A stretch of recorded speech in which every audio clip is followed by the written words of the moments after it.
সন্ধ্যার নরম আলো ধীরে ধীরে চারপাশে ছড়িয়ে পড়ছে।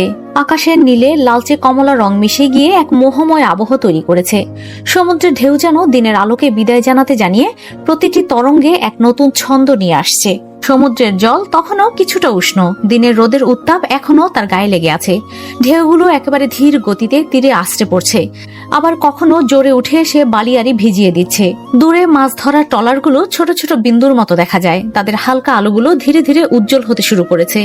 বাতাসে হালকা লবণের গন্ধ, তার সাথে মিশে আছে রাত আসার এক অদ্ভুত মাদকতা। বিচের ধারে বসে থাকা পর্যটকের আস্তে আস্তে ফিরে যাচ্ছে রিসোর্টে, তবে কিছু মানুষ এখনো নীরবে বসে আছে সমুদ্রের মোহে, ঢেউয়ের গান শুনতে। সন্ধ্যার এই রঙিন আভা, সমুদ্রের বয়ে চলা মৃদু বাতাস সব মিলিয়ে এক অলৌকিক শূন্যতা সৃষ্টি করছে, যেন রাতের রহস্যময়তা একটু একটু করে তার পর্দা নামাতে শুরু করছে। ইচ্ছে এখন অনেকটাই সুস্থ, বিছানায় নরম কুশনের ওপর হেলান দিয়ে বসে আছে। পাশে বসে আছে ঈশিতা আর অনু, তিনজন মিলে গল্পে মেতে উঠেছে।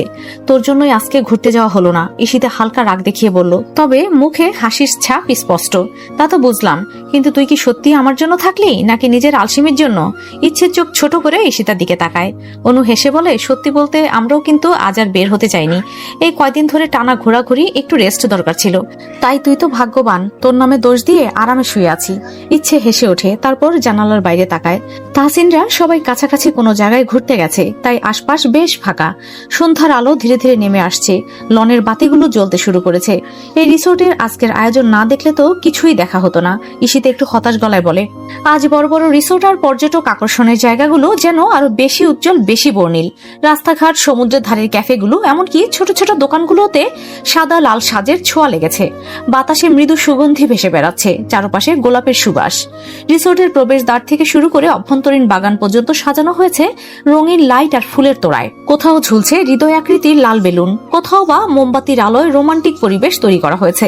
সমুদ্রের তীর ধরে হাঁটতে হাঁটতে পর্যটকরা বেশ উপভোগ করছে এই বিশেষ দিনের আবহ। ক্যালেন্ডারের পাতায় জলজল করছে আজকের দিন, কোন কপত কপতির কাছে আজকে বিশেষ দিন। সিপার্ল বিচ রিসোর্ট আজ এক বিশেষ রূপে সেজেছে। বিয়ের অনুষ্ঠান উপলক্ষে গোটা রিসোর্ট জুড়ে সাজসজ্জার বাহার। প্রবেশ পথ থেকে শুরু করে সুইমিং পুলের আশপাশ, গার্ডেন এরিয়া থেকে রেস্টুরেন্ট, সব জায়গায় লাল সাদা রঙের দখল। ছোট ছোট লাইটিং, গোলাপের তোড়া আর মোমবাতির মৃদু আলোয় যেন এক স্বপ্নময় পরিবেশ তৈরি হয়েছে। ধূসরদের পুরো টিম এই রিসোর্টে উঠেছে, তাই বিশেষ এই পার্টির ইনভাইটেশন তাদের কাছেও পৌঁছেছে। আজকের আয়োজনে থাকছে live music, exclusive sea food buffet, তার সঙ্গে আছে কিছু মজার গেমস ও চমকপ্রদ মুহূর্ত। গেস্টদের সবাইকে নির্দিষ্ট সময়ে রিসোর্টের লনে আমন্ত্রণ জানানো হয়েছে, যেখানে উন্মুক্ত আকাশের নিচে আয়োজন করা হয়েছে এই বিশেষ রাতের জমকালো অনুষ্ঠান। তাহসিন ও অর্ণবরা একটা ক্যাফেতে বসে কফি উপভোগ করছে। এমন সময় চিনো ও ধূসর প্রয়োজনের কথা বলে ক্যাফে থেকে বেরিয়ে কাছাকাছি একটি শপিং কমপ্লেক্সে প্রবেশ করে। কক্সবাজারে এই মার্কেটটা বেশ জমজমাট, চারদিকে পর্যটকদের ভিড়, দোকানিরা নিজেদের পণ্যের প্রশংসায় ব্যস্ত। নীলচে আলো ঝলমলে জামার কমপ্লেক্সটায় ঢুকে ধূসরা তৃণ দ্রুত চোখ বোলাতে থাকে বিভিন্ন পোশাকের দিকে। তুই নিশ্চিত এটা ওর পছন্দ হবে? ধূসর একটা লাল রঙের নরম ফ্যাব্রিকের ড্রেস হাতে তুলে ধরে ফিসফিস করে জিজ্ঞাসা করে, আমার চেয়ে কেউ ভালো জানে নাকি? তুই শুধু পছন্দ কর আর আমাকে টাকা দে, আমি গিফট প্যাক করিয়ে নিয়ে যাব। তৃণ বলেই হাসে। ধূসর একটু ভাবে, তারপর অন্যদিকে তাকিয়ে বলে, একটু অন্যরকম কিছু দেখাতো। ধূসর বেশ সময় নিয়ে গাউনগুলো দেখছিল। দোকানের নরম আলোয় ঝলমলে কাপড়গুলো যেন আরো মোহময়ী লাগছে। সে হাত বুলিয়ে দেখে একটার পর একটা, কিন্তু কিছুতেই মন ভরছিল না। এটা কেমন? তৃণ পাশ থেকে একটা সিল্কি লাল গাউন টেনে দেখালো। ধূসর এক মুহূর্ত চুপ করে তাকিয়ে রইল। গাউনটা একদম সরল তবে ক্লাসি, কোমরের কাছে একটা চিকন বেল্ট আর নিচের দিকে ঢেউ খেলানো কাপড়, ঠিক যেন ইচ্ছের জন্যই বানানো হয়েছে। পারফেক্ট, ধূসর গম্ভীর ভাবে বলল, তারপর সেটা হাতে নিল। এদিকে তৃণ সুযোগ হাতছাড়া করলো না, নিজের জন্য একটা ট্রেন্ডি ওয়েস্টার্ন ড্রেস পছন্দ করে ফেললো, কালো আর সোনালী শেডের ডিজাইন। ধূসর অবাক চোখে ওর দিকে তাকালো। তুইও গিফট কিনছিস? নিজের জন্য ভাই, তোদের প্রেমের চক্করে আমারও কিছু পাওয়া উচিত, তৃণ বলে। দুজনে কাউন্টারের দিকে এগোলো। টাকা পরিশোধ করে প্যাকেট হাতে নিয়ে ধূসর এক মুহূর্ত থেমে কাউন্টার দিকে তাকায়। চোখের সামনে ভেসে ওঠে কারো চঞ্চল মুখ। তৃণ ওর কনুইতে হালকা ধাক্কা দিয়ে বলল, চল, বেশি ভাবিস না, এখন শুধু দোয়া কর রিয়াকশন যেন ভালো হয়। ধূসর মাথা নাড়ল। তারপর ওরা দুজন মার্কেট থেকে বেরিয়ে পড়ল। রাতের বাতাসে হালকা স্বস্তি অনুভব করতে করতে সামনে অপেক্ষা করছিল একটা স্পেশাল সন্ধ্যা। রাস্তায় হাঁটার সময় ধূসর নিজের হাতে থাকা ব্যাগটা তৃণর হাতে ধরিয়ে দেয়। এটা রাখ, কেউ কিছু জিজ্ঞেস করলে বলবি তোর। তৃণ হালকা বিরক্ত হয়ে ব্যাগটা ধরে, কিন্তু কোনো প্রশ্ন না করে চুপচাপ ধূসরের নির্দেশ অনুসরণ করলো। দুজনেই চুপচাপ তাসিনদের কাছে চলে যায় ক্যাফেতে। তৃণের হাতে দুটি ব্যাগ দেখে অর্ণব মুস্কি হেসে বলে, ওগুলো কি কিনেছিস তৃণ, দেখি তো। তৃণ একটু হাসলো আর বলল, এটা আমার গার্লফ্রেন্ডের জন্য, কিন্তু দেখানো যাবে না। তবে তূর্ণ মজা করে বলল, তুই যে তোর গার্লফ্রেন্ডের জন্য কিনেছিস তা জানতাম না। আরে ভাই, 30 মিনিট আগে তো বললি তোর কেউ নেই, এখন কি হলো? আউলিয়া মির্জাফর, তুইও ধোকা দিচ্ছিস? তৃণ তূর্ণের কথা শুনে হেসে মাথা চুলকায়, তবে তীব্রভাবে কিছু বলল না। পাশেই ধূসর গম্ভীর মুখে দাঁড়িয়ে, পকেটে হাত দিয়ে। সে কিছু না বলে শুধু তৃণর দিকে তাকায়, যেন চোখ দিয়ে বুঝিয়ে দেয়, মুখ খুললেই তোর ভবিষ্যৎ বাপ হওয়ার রাস্তা আমি নিজ হাতে বন্ধ করে দেবো শালা। এদিকে ধূসর গম্ভীর মুখে পাশেই দাঁড়িয়ে পকেটে হাত গুজে রেখেছে, যেন পুরো ব্যাপারটাই তার সঙ্গে সম্পর্কিত নয়। তবে তার ঠোঁটের কোণে চাপা হাসির আভাস ফুটে উঠেছে। তৃণ ব্যাগ শক্ত করে ধরে, দেখ বেশি প্রশ্ন করিস না, আমি যা বললাম তাই। আর হ্যাঁ, এই ব্যাগটা ছোবার দরকার নেই কারো। তাহসিন হেসে বলল, বুঝলাম, ব্যাপারটা সিরিয়াস। তা ভাই ধূসর, তুই কি বলিস? ধূসর তখনও চুপচাপ, সামান্য বিরক্তির সুরে বলে, আমি কিছু বলছি না, চল এখন সবাই রিসোর্টে ফিরি। তাহসিন কাঁধ ঝাঁকিয়ে বলল, ঠিক আছে, তবে মনে রাখিস তৃণ, সত্যিটা একদিন বের হবেই। তৃণ হেসে বলল, দেখা যাবে। সবাই একসঙ্গে রওনা দিল রিসোর্টের দিকে, কিন্তু তূর্ণের সন্দেহ এখনো গেল না। সে ঠিক করলো এই রহস্যের শেষ সে জেনেই ছাড়বে। রিসোর্টে ফিরে গিয়ে সবাই যার যার রুমে গিয়ে বিশ্রাম নেয়। অনেকদিন পর সবাই একসাথে এক জায়গায় ছিল। রেস্ট নেওয়ার পর যে যার রুম থেকে বেরিয়ে ডাইনিং এরিয়াতে চলে যায় রাতের খাবার খাওয়ার জন্য। ডিনারের পরে সকলে আবার পার্টি অ্যাটেন্ড করবে। ডাইনিং এরিয়ায় সবাই খেতে বসেছে, শুধু ধূসর নেই। একসময় তাসিন অনুর দিকে তাকিয়ে বলে, অনু তোকে কি বলতে হবে? যা গিয়ে ধূসরকে ডাক। অনু উঠে যেতে যায়, ঠিক তখনই দরজার কাছে ভারী পায়ে ধূসর এসে দাঁড়ায়। এক মুহূর্ত সবাই তাকিয়ে থাকে তার দিকে। ধূসর ঠান্ডা গলায় বলে, ডাকতে হবে না আমায়, আমি এসেছি। ধূসরের গলার আওয়াজ শুনে ইচ্ছে মাথা তুলে ধূসরের দিকে তাকাতেই যেন মুহূর্তটা থমকে যায়। সদ্য গোসল করে এসেছে, চুল এখনো ভিজা। অদ্ভুত এক সতেজতা ছড়িয়ে পড়েছে তার চারপাশে। পানির ফোঁটা গড়িয়ে পড়ছে চুলের আগা থেকে, ভিজিয়ে দিচ্ছে সাদা শার্টের কলার। নিখুঁত ব্ল্যাক প্যান্টের সাথে ধূসরের ব্যক্তিত্ব যেন আরো তীক্ষ্ণ হয়ে উঠেছে। ইচ্ছে অপলক তাকিয়ে থাকে, চোখ সরিয়ে নেওয়ার কথা ভুলে যায় এক মুহূর্তের জন্য। ধূসরের সেই গম্ভীর অথচ আত্মবিশ্বাসী উপস্থিতি, ভিজে চুলের আনমনা ভাব, সব মিলিয়ে যেন তার চারপাশের পরিবেশটাই বদলে গেছে। বাস্তবে ফিরে আসে ঈশিতার কনুইয়ের হালকা ধাক্কায়। ইচ্ছে একটু চমকে উঠে দ্রুত দৃষ্টি সরিয়ে নেয়, যেন কিছুই হয়নি। কিন্তু বুকের গভীরে হালকা ঢেউ খেলে যায়, ঠিক সমুদ্রের ঢেউয়ের মতো, যা একবার এসে লাগলে আর ফিরে যেতে চায় না।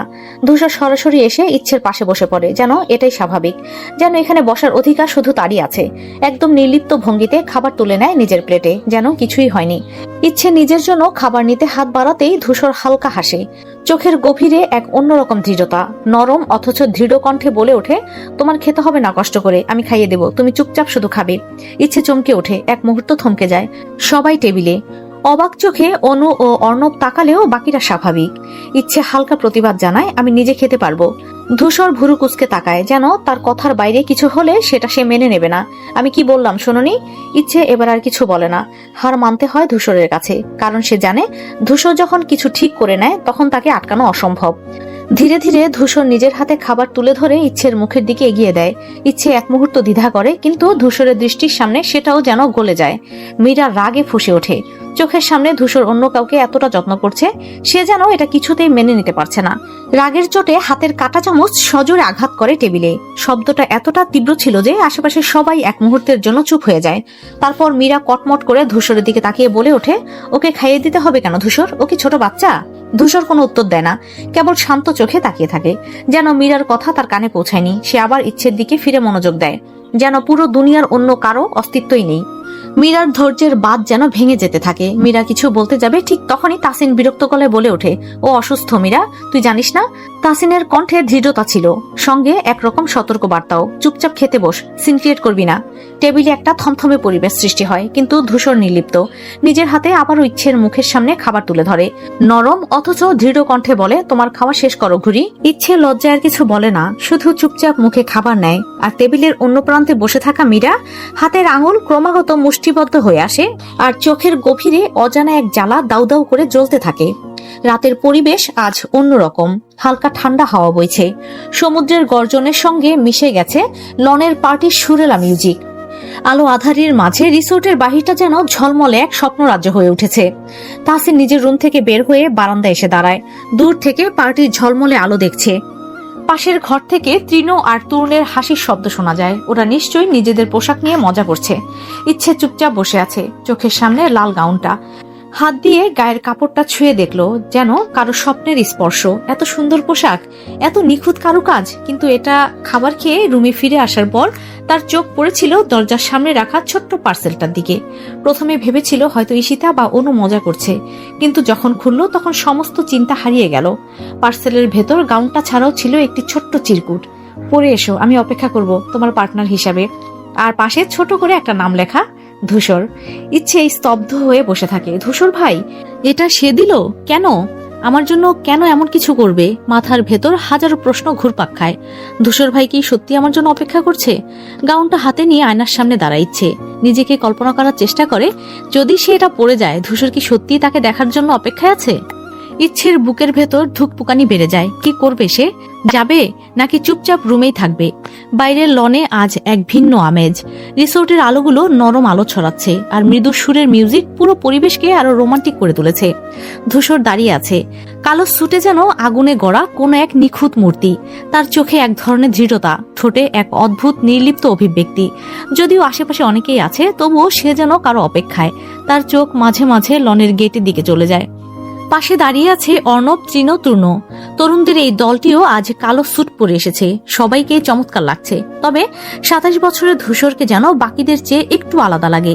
একটা নির্জল আকর্ষণ আছে তার মধ্যে, যা তাকে সবার মধ্য থেকে আলাদা করে তোলে। অন্যদিকে মীরা, অনু আর তাহসিন বসে বসে গল্প করছে। মাঝে মাঝে হাসির শব্দ ভেসে আসছে। তবে মীরার চোখ মাঝখানেই ধূসরের দিকে চলে যায়, যেন কিছু ভাবছে, কিছু বলার ইচ্ছে আছে, কিন্তু মুখ ফুটে কিছু বলছে না। তবে এখনো ঈশিতার ইচ্ছে আসেনি। সবাই একে অপরের সঙ্গে মিশে থাকলেও ধূসর যেন একটু চুপচাপ অপেক্ষমান। চোখ একবার ঘড়ির দিকে যায়, একবার গেটের দিকে। কি আসবে ইচ্ছে সেই লাল গাউনে? তৃণ একটু হেসে ধূসরের কাঁধে চাপ দিয়ে বলে, মামা চোখ ঘোরাও, সামনে যা আছে সেটা দেখে কি নিজেকে কন্ট্রোলে রাখতে পারবে? ধূসর এবার চোখ তোলে। তার চোখ সরাসরি গিয়ে পড়ে হালকা বাতাসে দুলতে থাকা লাল গাউনের মেয়েটার ওপর। ইচ্ছে। ধূসরের নিঃশ্বাস 1 সেকেন্ডের জন্য আটকে যায়। বৃক্ষ পিঞ্জরে হৃদযন্ত্রটা বেসামাল আজকে জোরে জোরে বিট করছে। লাল গাউনটা যেন ইচ্ছের জন্যই তৈরি হয়েছে। নরম কাপড় তার শরীরের গড়ন মোলায়েম ভাবে জড়িয়ে আছে, যেন কোনো শিল্পী নিখুঁত ভাবে তুলির আঁচড়ে একে তৈরি করেছে। হাঁটু সমান খোলা, চুল বাতাসে উঠছে। চোখ দুটো বড় আর কেমন জানি স্বপ্নময়। মেয়েটাকে দেখতে এখন সত্যি পুতুলের মতো লাগছে, যেন কোনো রাজকন্যা আজ স্বপ্ন থেকে বাস্তবে নেমে এসেছে। ধূসর নিজের চোয়াল শক্ত করে। কন্ট্রোল হারানোর কোনো প্রশ্নই আসে না, কিন্তু হৃদয়ের কোথাও যেন এক অদ্ভুত ধাক্কা লাগে। তার হাতের আঙুল কাঁপে না, মুখের এক্সপ্রেশন বদলায় না, কিন্তু বুকের ভেতরটা অস্থির হয়ে ওঠে। তৃণ পাশ থেকে দাঁড়িয়ে হাসছে। বলেছিলাম না সামলাতে পারবি না? ধূসর একদম ধীর স্বরে বলে, চুপ কর। ধূসর ইচ্ছের দিকে ধীর পায়ে এগিয়ে আসে। চোখ দুটো গভীর আর এক অদ্ভুত দৃষ্টিতে ঝলসে উঠছে। ইচ্ছে ধূসরের দৃষ্টি থেকে পালানোর চেষ্টা করে, কিন্তু ধূসর এতটাই কাছে চলে এসেছে যে ইচ্ছে নিঃশ্বাস নিতে ভুলে যায়। ধূসর সামনের দিকে ঝুঁকে কানের কাছে ফিসফিস করে, গলায় ভয়ানক এক গা ছমছমে কোমলতা। এই লাল পোশাক, আমার তো ভয় হচ্ছে ঘুরি। তুমি কি জানো না আগুনে হাত দিলে পুড়ে যেতে হয়? ইচ্ছে মুহূর্তে লজ্জায় টুকটুকে লাল হয়ে যায়, চোখ নামিয়ে ফেলে। হাতের আঙুল অসহায়ভাবে কুঁচকে ধরে গাউনের কাপড়। ধূসর ঠোঁটের কোণে এক তীক্ষ্ণ হাসি টেনে বলে, fictional man can't ruin your mascara or lipstick, but I have this ability ruin your everything red heart. ইচ্ছে আর দাঁড়িয়ে থাকতে পারে না। হৃদয়ের অতর্কিত ঝড় সামলাতে সে দ্রুত সুইমিং পুলের দিকে হাঁটা দেয়। পা কাঁপছে সামান্য। এই পর্বটা এখানেই শেষ করলাম। পরবর্তী পর্ব ভিডিও শেষে দেওয়া হয়েছে, দেখে আসতে পারেন। সবাই চ্যানেলটা লাইক এবং সাবস্ক্রাইব করে দেবেন। ধন্যবাদ সবাইকে।